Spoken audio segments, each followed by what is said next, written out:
जय हिंद। कैसे आप सभी? उम्मीद करते हैं आप सभी मस्त होंगे, स्वस्थ होंगे और बिहार बोर्ड मैट्रिक एग्जाम 2024 की तैयारी भी आप लोग बढ़िया से कर रहे होंगे। तो आज हम इस वीडियो में वर्ग 10वीं के साइंस के 80 महत्वपूर्ण ऑब्जेक्टिव को लेकर आए हैं। ठीक है, मैं प्रत्येक विषय का 5-5 मॉडल सेट का ऑब्जेक्टिव लेकर आऊंगा और यह सबसे पहला मॉडल सेट है, वो भी साइंस का है। ठीक है, तो चलिए हम वीडियो को करते हैं शुरू। और इसमें का पहला प्रश्न है पौधे में जनन अंग कहाँ पाए जाते हैं? तो जो पौधे में जो जनन अंग होते हैं वह पुष्प में पाए जाते हैं। किस में पाए जाते हैं? पुष्प में पाए जाते हैं। अगले प्रश्न की ओर बढ़ते हैं। अगला प्रश्न है कि प्रकाश संश्लेषण की क्रिया होती है। तो जो प्रकाश संश्लेषण की क्रिया हरे पौधों में होती है। किस में होती है? हरे पौधों में होती है। अगले प्रश्न की ओर बढ़ते हैं। प्रश्न संख्या 3 है कि प्रकाश संश्लेषण क्रिया में ऑक्सीजन किससे बाहर निकलता है? तो किससे बाहर निकलता है? तो जल से बाहर निकलता है। किससे बाहर निकलता है? तो जल से बाहर निकलता है। अगले प्रश्न की ओर बढ़ते हैं। अगला प्रश्न है कि जठर ग्रंथियां कहाँ पाई जाती है? तो जो जठर ग्रंथियां है वह अमाशय में पाई जाती है। किस में पाई जाती है? अमाशय में पाई जाती है। अगले प्रश्न की ओर बढ़ते हैं। प्रश्न 5 कि ग्लाइकोलिसिस की प्रक्रिया संपन्न होती है, यानी ग्लाइकोलिसिस की जो प्रक्रिया होती है वह किसमें संपन्न होती है? तो कोशिका द्रव में होती है। किसमें होती है? कोशिका द्रव में होती है। अगले प्रश्न की ओर बढ़ते हैं। अगला प्रश्न है कि इथाइल अल्कोहल किस प्रकार के श्वसन से बनता है? यानी इथाइल जो अल्कोहल है वह किस प्रकार के श्वसन से बनता है? तो किस प्रकार के श्वसन से बनता है? अवायवीय श्वसन से बनता है। किससे? अवायवीय श्वसन। अगले प्रश्न की ओर बढ़ते हैं। प्रश्न 7 है कि सबसे छोटी अंतःस्रावी ग्रंथि कौन है? यानी जो सबसे छोटी अंतःस्रावी ग्रंथि कौन सी है? तो पिट्यूटरी है। कौन है? पिट्यूटरी जो है सबसे छोटी अंतःस्रावी ग्रंथि है। अगला प्रश्न है प्रश्न संख्या 8 कि पौधे के वायवीय भागों से जल के ह्रास की प्रक्रिया कहलाती है। क्या कहलाती है? तो क्या कहलाती है? तो वाष्प उत्सर्जन, यानी वाष्प उत्सर्जन कहलाती है। क्या कहलाती है? वाष्प उत्सर्जन कहलाती है। क्या कहलाती है? वाष्प उत्सर्जन। अगले प्रश्न की ओर बढ़ते हैं कि घेंघा रोग पनपता है। घेंघा रोग किसके कारण होता है? तो जो घेंघा रोग होता है वह किसके कारण होता है? तो जो घेंघा रोग है आपका वह होता है किसके कारण? तो घेंघा रोग होता है आपका आयोडीन की कमी से। किससे होता है? आयोडीन की कमी से होता है घेंघा रोग।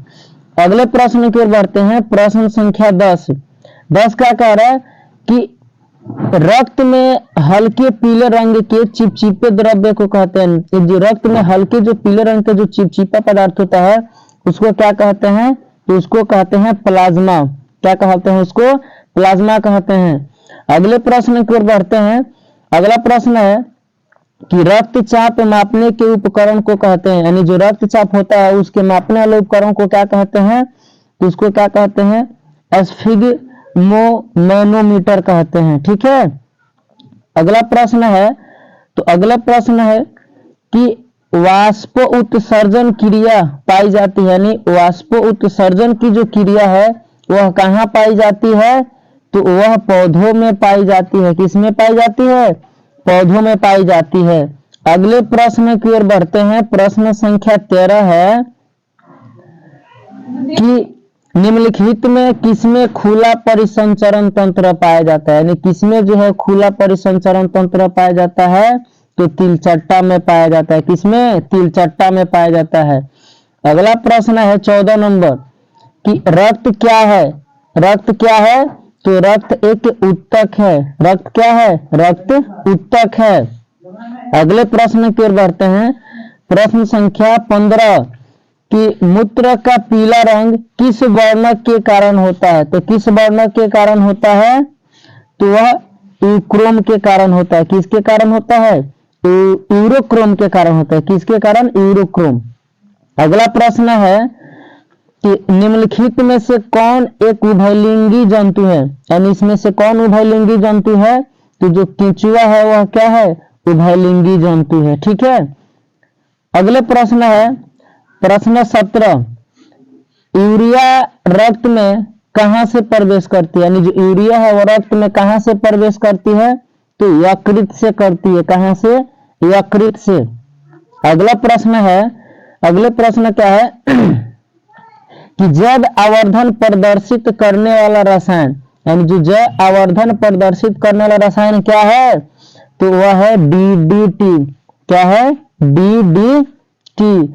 अगले प्रश्न की ओर बढ़ते हैं। अगला प्रश्न है कि निम्नलिखित में से कौन एक प्राथमिक उपभोक्ता है, यानी कौन एक प्राथमिक उपभोक्ता है, तो जो शाकाहारी है वह क्या है? एक प्राथमिक उपभोक्ता है। अगले प्रश्न की ओर बढ़ते हैं।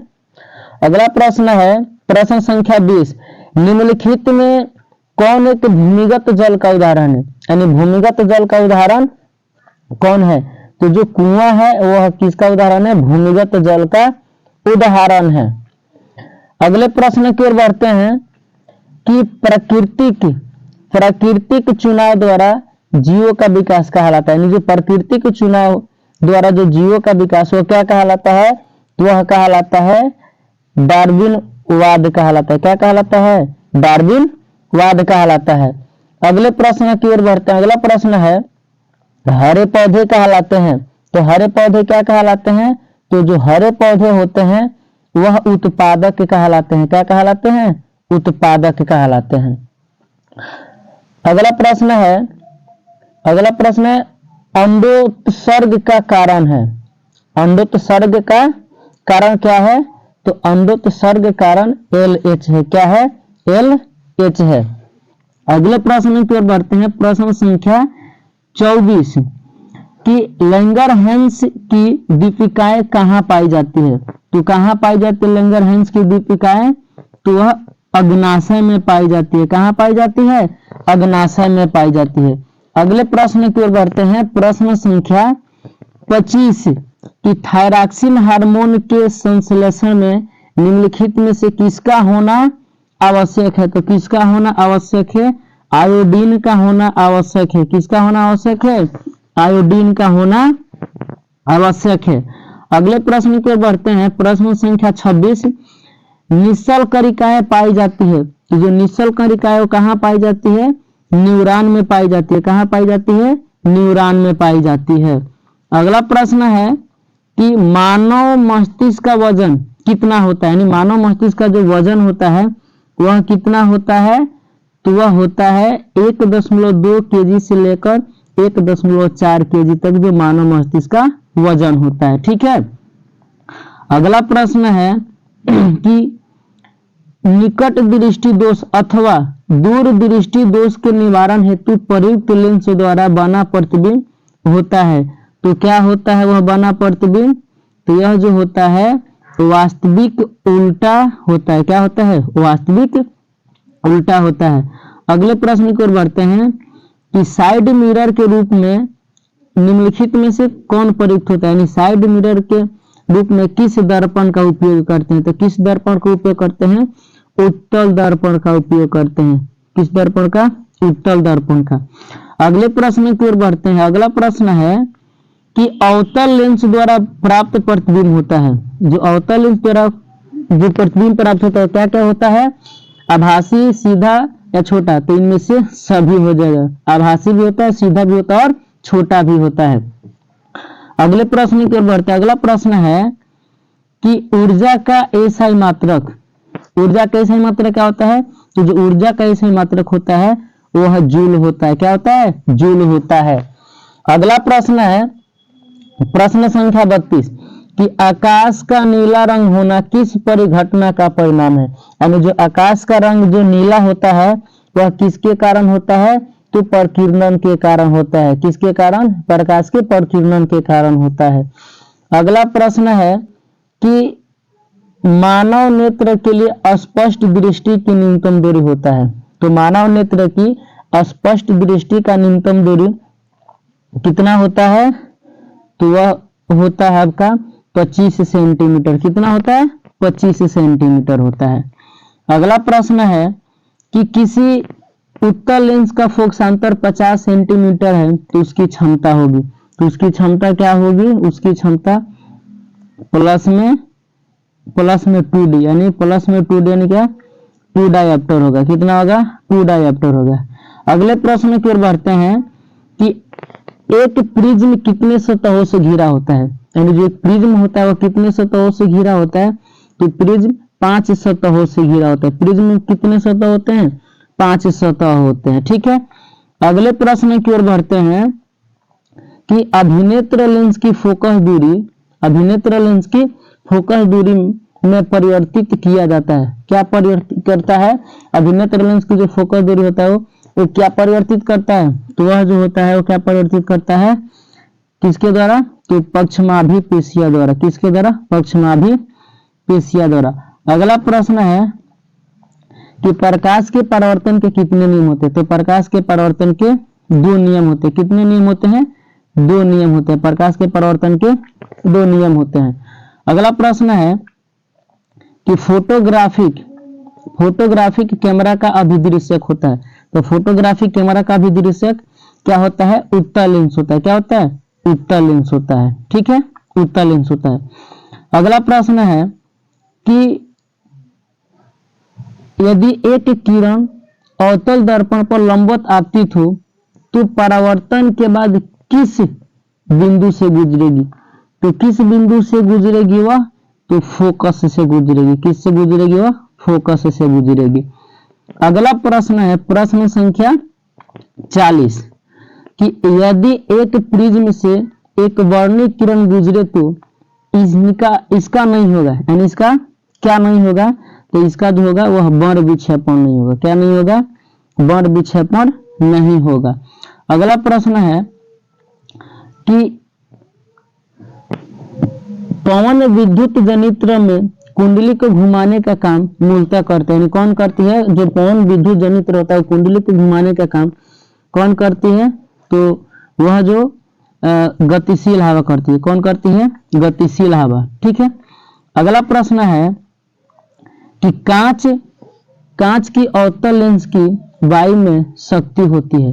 कांच की अवतल लेंस की वायु में शक्ति होती है, तो कैसी शक्ति होती है, तो ऋणात्मक होती है। कैसी होती है, ऋणात्मक होती है। ठीक है, अगले प्रश्न की ओर बढ़ते हैं। अगला प्रश्न है निम्नलिखित में कौन विद्युत का सुचालक है, इनमें से कौन विद्युत का सुचालक है, तो जो ग्रेफाइट है ना वह विद्युत का क्या है, सुचालक होता है। अगला प्रश्न है कि वक्ता त्रिज्या 1 मीटर के अवतल दर्पण की फोकस दूरी होगी, तो एक दर्पण की जो 1 मीटर के अवतल दर्पण की फोकस दूरी कितनी होगी, तो 50 सेंटीमीटर होगी। कितनी होगी, 50 सेंटीमीटर। अगला प्रश्न है प्रश्न संख्या 45 सघन माध्यम से विरल माध्यम में जाती हुई किरण अभिलंब से विचलित हो जाती है, तो अभिलंब से विचलित हो जाती है यानी क्या हो जाती है, तो वह अभिलंब से दूर हो जाती है। अभिलंब से क्या हो जाती है, दूर हो जाती है। अगला प्रश्न है कि विद्युत धारा उत्पन्न करने की युक्ति है, यानी विद्युत धारा उत्पन्न करने की युक्ति क्या है, तो विद्युत धारा उत्पन्न करने की युक्ति क्या है, जनित्र है। क्या है, जनित्र है। अगला प्रश्न की ओर बढ़ता है। अगला प्रश्न है ऊर्जा का पारंपरिक स्रोत है। ऊर्जा का पारंपरिक स्रोत यानी ऊर्जा का जो पारंपरिक स्रोत जो हमेशा रहते जाए। ठीक है, तो क्या होता है, जो कोयला है वो ऊर्जा का पारंपरिक स्रोत है। अगले प्रश्न की ओर बढ़ते हैं। अगला प्रश्न है कि कांच की एक समानांतर पट्टिका पर श्वेत किरण तिरछी आपतित होती है, तो निम्नलिखित में कौन प्रथम अपवर्तन के साथ घटित होगा, तो कौन अपवर्तित होगा, तो वह विक्षेपण होगा। क्या होगा, विक्षेपण होगा। अगले प्रश्न की ओर बढ़ते हैं। अगला प्रश्न है कि हमारे घरों में जो विद्युत आपूर्ति की जाती है वह है, यानी हमारे घर में विद्युत आपूर्ति है उसकी दृष्टि धारा कितनी होती है, तो कितनी होती है उसकी दृष्टि धारा 220 वोल्ट प्रतिवर्ती धारा की होती है। ठीक है, कि जस्ता की परमाणु संख्या यानी जो जस्ता है उसकी परमाणु संख्या कितनी होती है, तो जस्ता की परमाणु संख्या 30 होती है। कितनी होती है, 30 होती है। अगला प्रश्न है कि धोबिया सोडा का रासायनिक सूत्र, धोबिया सोडा यानी धोने वाला सोडा का रासायनिक सूत्र क्या होता है, तो क्या होता है Na2CO3 into 10H2, option number A हो जाएगा। अगला प्रश्न है कि निम्नलिखित में कौन प्रबल क्षारक है, इनमें कौन प्रबल क्षारक है, तो NaOH जो है वह क्या है, प्रबल क्षारक है। अगला प्रश्न है कि हेमेटाइट निम्नलिखित में किस धातु का अयस्क है, जो हेमेटाइट है वह किसका अयस्क है, तो F यानी लोहा, फेरस का है। ठीक है, किसका है, फेरस का है। अगला प्रश्न है कि सल्फाइड अयस्क का सांद्रण निम्नलिखित में किस विधि द्वारा होता है, तो किस विधि द्वारा होता है, तो फेन उत्प्लावन विधि द्वारा होता है। किस विधि द्वारा, फेन उत्प्लावन विधि द्वारा होता है। अगला प्रश्न है अभिक्रिया 2Zn प्लस O2 तीर का निशान 2ZnO किस प्रकार की अभिक्रिया है, तो यह किस प्रकार की अभिक्रिया है, तो उपचयन अभिक्रिया है। कौन अभिक्रिया, उपचयन अभिक्रिया।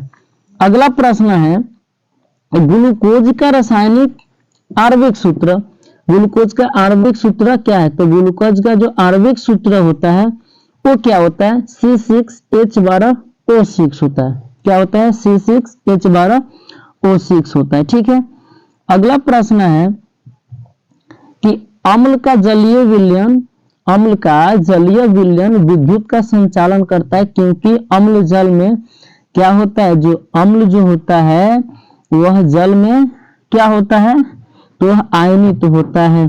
क्या होता है, आयनित होता है। ठीक है, जो अम्ल है वो जल में क्या होता है, आयनित होता है। अगले प्रश्न की ओर बढ़ते हैं। अगला प्रश्न है कि लिथियम के बाह्यतम यानी बाहरी शेल में कितने इलेक्ट्रॉन विद्यमान है, जो लिथियम होता है इसके बाहरी शेल में कितने इलेक्ट्रॉन विद्यमान रहते हैं, तो कितने, तो 1 इलेक्ट्रॉन विद्यमान रहते हैं। कितने, 1 इलेक्ट्रॉन विद्यमान रहते हैं। अगले प्रश्न की ओर बढ़ते हैं कि आवर्त सारणी के शून्य समूह का तत्व, यानी जो आवर्त सारणी है उसके शून्य समूह का जो तत्व है वह कौन सा होता है, तो वह जो होता है वह He यानी हीलियम होता है। क्या होता है, हीलियम होता है। अगले प्रश्न की ओर बढ़ते हैं। प्रश्न संख्या 60, निम्नलिखित में सर्वाधिक विद्युत ऋणात्मक तत्व कौन है, यानी जो विद्युत का जो ऋणात्मक है वह कौन सा तत्व है, तो वह जो तत्व है वह Fe है। F है, क्या है, F है। ठीक है, फ्लोरीन। अगला प्रश्न है कि जल के वैद्युत अपघटन में कैथोड पर कौन सी गैस मुक्त होती है, कौन सी गैस मुक्त होती है, तो कौन सी गैस मुक्त होती है, तो इस पे जो होती है वह हाइड्रोजन, कौन से, हाइड्रोजन होती है। ठीक है, अगले प्रश्न की ओर बढ़ते हैं। प्रश्न 62, हमारा शरीर का पीएच मान क्या है, हमारा जो शरीर है उसका पीएच मान कितना होता है, तो हमारे शरीर का जो पीएच मान होता है 7.0 से 7.8 के बीच होता है। ठीक है, अगले प्रश्न की ओर बढ़ते हैं। प्रश्न संख्या 63 कि निम्नलिखित यौगिकों में कौन अम्ल है, यानी इसमें से जो कौन है जो अम्ल है, तो H2SO4 है, जो क्या है, एक अम्ल है। ठीक है, H2SO4 अम्ल है। अगला प्रश्न है कि निम्नलिखित में कौन संश्लेषित सूचक है, तो इनमें कौन संश्लेषित सूचक है, तो मेथिल ऑरेंज है, वह क्या है, यह संश्लेषित सूचक है। अगले प्रश्न की ओर बढ़ते। अगला प्रश्न है कि कार्बन डाइऑक्साइड जल से अभिक्रिया करके बनाता है, जो कार्बन डाइऑक्साइड है वह जल से अभिक्रिया करके क्या बनाता है, तो जो कार्बन डाइऑक्साइड है जल से अभिक्रिया करके कार्बोनिक अम्ल बनाता है। क्या बनाता है, कार्बोनिक अम्ल बनाता है। अगला प्रश्न है प्रश्न संख्या 66, कॉपर पाइराइट्स का रासायनिक संगठन है, तो कॉपर पाइराइट का रासायनिक संगठन क्या है, CuFeS2 है। क्या है, CuFeS2 है। अगला प्रश्न है कि प्रकृति में मुक्त अवस्था में पाई जाने वाली धातु, जो प्रकृति में जो मुक्त अवस्था में पाई जाने वाली धातु, तो कौन सी धातु है, तो सोना है। कौन सी धातु, सोना। अगला प्रश्न है निम्नलिखित में कौन सी धातु सबसे अधिक अभिक्रियाशील है? इनमें से कौन सी धातु सबसे अधिक अभिक्रियाशील है? तो वह Zn यानी जिंक जो है सबसे अधिक अभिक्रियाशील धातु है। अगले प्रश्न की ओर बढ़ते हैं। अगला प्रश्न है, किसी अधातु के बाह्यतम शेल में इलेक्ट्रॉनों की संख्या हो सकती है, तो कितनी हो सकती है? किसी कोई भी अधातु है उसके बाहरी शेल में अधिक से अधिक इलेक्ट्रॉनों की संख्या जो है वो कितनी हो सकती है? तो 4, 5, 6 या 7 हो सकती है। कितनी हो सकती है? Option number B is the correct. अगला प्रश्न है कि पीतल निम्नलिखित में किनकी मिश्र धातु है? जो पीतल और किनकी मिश्र धातु है, तो वह जो है Cu प्लस Zn यानी कॉपर और जिंक का मिश्र धातु होता है। ठीक है। अगला प्रश्न है कि निम्नलिखित में कौन समावयवी है? कौन है? तो जो यह समावयवी है क्या है? एथिल अल्कोहल और dimethyl ether. Option number C हो जाएगा। अगला प्रश्न है 72 नंबर, CH3O C2H5 का ईपेक प्रणाली के अनुसार नाम, यानी इसका जो ईपेक प्रणाली है इसका नाम क्या है? तो प्रोपाक्सीमीथेन। क्या है? प्रोपाक्सीमीथेन है।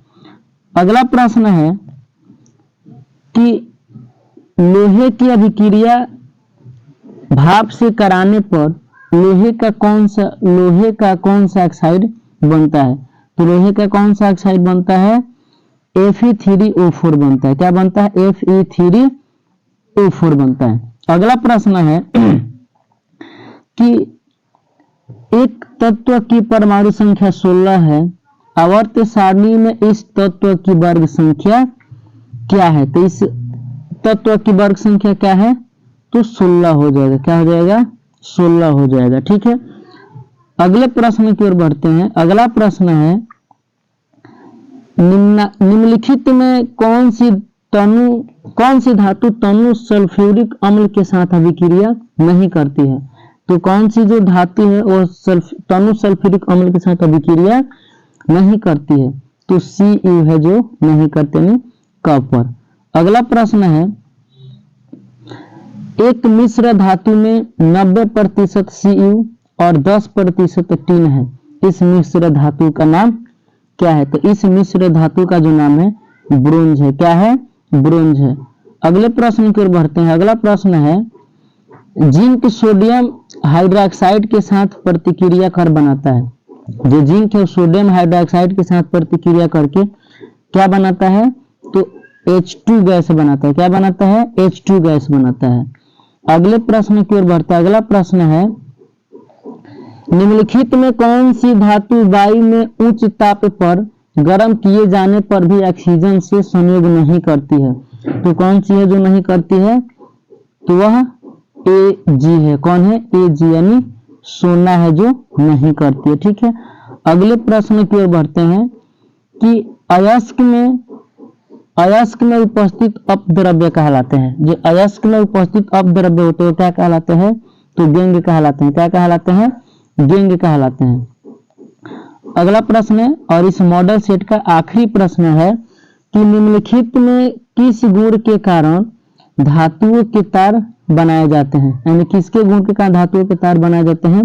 तन्यता के कारण। अगर जो धातु अगर तन्य नहीं होगा तो उसे तार नहीं बनाया जा सकता है। तो इस विज्ञान के जो मॉडल सेट एक में टोटल 80 प्रश्न है। अगर इस वीडियो का पूरा देखते हैं तो 25 से 30 इसी वीडियो से आपको एग्जाम में आ जाएगा। ठीक है। तो मैं प्रत्येक विषय का 5-5 सेट ऑब्जेक्टिव लेकर आऊंगा। तो यह साइंस का पहला मॉडल सेट था, फिर कल आपको दूसरा सेट मिल जाएगा। ठीक है। अगर आप इस चैनल पर नए हैं तो चैनल को सब्सक्राइब करें और वीडियो को ज्यादा से ज्यादा शेयर करें। मिलेंगे नेक्स्ट वीडियो में, तब तक के लिए जय हिंद।